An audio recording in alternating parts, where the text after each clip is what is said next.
actually extend that to 16 or 32. I don't know what's the maximum number of sectors we can go to and still get good calculation out of Bartlett, 90, because 90. 90. So yeah, so that's one reason. The other one, the reason we're using 25 megasamples. 128. Yeah. Yeah, I had a similar question. Yeah, well, It's one of yeah, those things we where didn't. it doesn't take away from the work and all the effort you Yeah. put into doing this, but I'm just wondering, long term, Yeah. could you sort of solve some of these issues by simply We really, using an algorithm? yeah. Hit all these numbers. When we started implementing the system, we decided to choose the 1024 points and then design the whole architecture. Problem with changing and testing all these things that one change in the FFT, for example, could like affect other.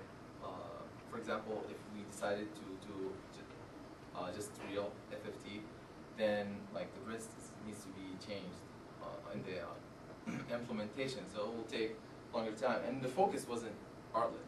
The focus of Bartlett, or the reason of Bartlett, was to test if the test setup works, if our ADC board work, if the FFT is actually giving out good results. And then the goal was to implement a better algorithm such as MVDR, or maybe in the future music or other algorithms. So we didn't really look at the effects of reducing those. Maybe in an MVDR implementation there are optimizations still that can be done.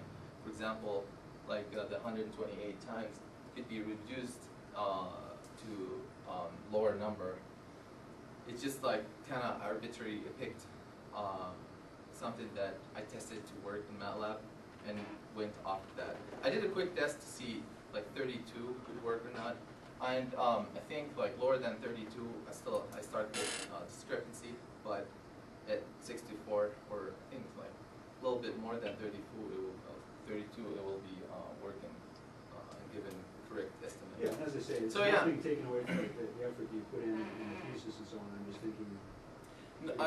There's no actual study to see those effects. It also reduce your latency if you didn't have to really. Yeah, it will definitely. But for example, for MVDR, mainly the critical path is calculating the power because it takes longer than the covariance matrix. Covariance matrix is dependent on how long is the FFT or how many FFTs, but the rest, because we needed to detect the direction of arrival from 360 degrees, so we need to multiply 360 by 8 matrix by 8 by 8, and then multiply that again with 8 by 360. So this is fixed for whatever number of FFTs we decide to do, and that's the critical path. Well, the other, as far as the complex aspect goes, there are discrete cosine transforms and other techniques that might, that's a factor of 4 reduction in computation if you can do real multiplies instead of the full complex multiplies in the algorithm. So there's a few things here that could be. The only other kind of trivial remark is several times you're referring to something as being 100 times smaller. And just the language, I think people know what you mean by that, but you can say something's 100 times bigger, but it's 1/100th the size. Or 1/100th. Well, yeah, it's maybe it's trivial. yeah. Or you can turn around and say the software is 100 times larger. Yeah.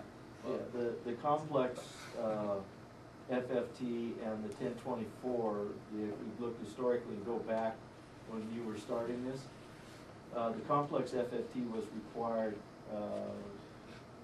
comes out of when you do the Hilbert and some of this math on some of the other algorithms. Yeah. And one of the other initial goals was sub-degree resolution, so 360 over 1024. Well, if you can get a beam that is actually that narrow, I can see that would be valid. Well, most of these beams, aren't they 10, 15 degree? Oh yeah. So whether it's if half you're a degree off. if you're doing that full system, but for null steering, you can correct me if I'm wrong. You want much higher accuracy, and there are places where you want that sub-degree. So originally, in the chalk talks, that's where those numbers came from, and they've just been, for good or bad, carried through. There's also been interest in like search and kill type stuff.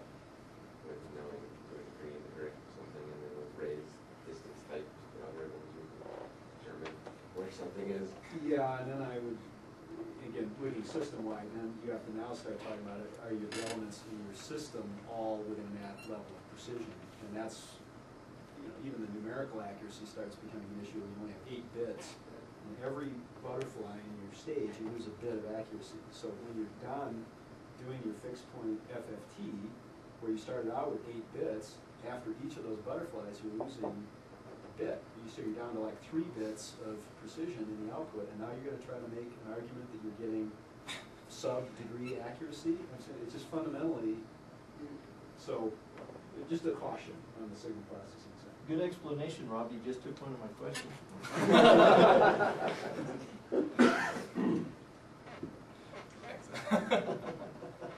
Good answer, too. All right, are there any other questions for Gunther? Did he say it right that time? My name? Go back one slide. I don't know, did he? I mean, that's how No. you write. No, that's not how you write your name. Right? 2 A's. 2 A's. Two A's. Instead of the, well, the 2 A's. Well, see, were like integrated in terms of into his the- name, when I really think of it in Arabic, so Halayun, that's how it's pronounced. So it's not, yeah. That's just one of those things I always have to look up. Oh, so with double A's? Yeah, it's. Uh-oh. Well, at least I didn't misspell my name, so.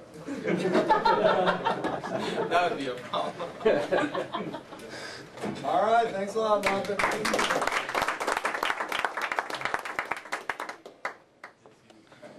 So a little different from what we're doing off the top of that. Can you pull it? Or back in, but yeah, someone is out. No, actually.